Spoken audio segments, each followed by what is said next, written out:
When I was 4, I killed my first aunt. It didn't have a name. Of that, I was absolutely certain.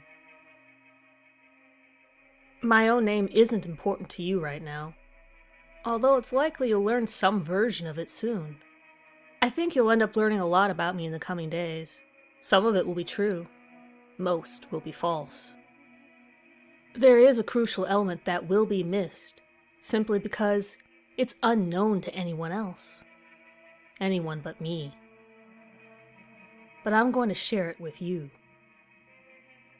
At the age of 19, as a soldier, I killed my first person. He had a name. Of that, too, I was absolutely certain, and he changed me. My act of violence led me to learn who he was and what he meant to others.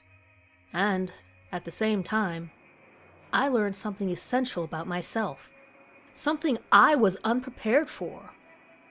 I recoiled in profound, uncomprehending terror. Today, I work in a hospice. No one there knows what I've done. No one there knows who I really am. They think I'm there to work, which is technically true, but I have more tasks than those given to me by my supervisors. One particular task, one I've prepared for and dreamed about, is to be done today. Today is when I learn whether or not I'm going to die. Today is my 522nd birthday. Believe it? Don't believe it. It doesn't matter to me. When I killed my first person at the age of 19, I did more than take his life. I assumed parts of him. He was a left-handed blacksmith's apprentice named Pierre Gaultier. The moment he breathed his final breath, my left hand lost its sinister clumsiness. I instantaneously understood the basics of metalworking, and I learned his name. I felt his name. It was as familiar to me as my own. It was the most horrifying moment of my life, the most disorienting, and that night, using my newly dexterous left hand, I tried to cut my own throat. The blade passed over my skin as if it were iron. I later hanged myself from a beam in an abandoned abbey, only to dangle uselessly for 3 days before I was found and cut down by a local derelict. I begged him to help me take my life, but I didn't have enough money to make it worth his while.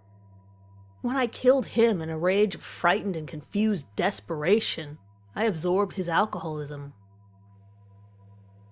The following centuries were a haze of blood and drink.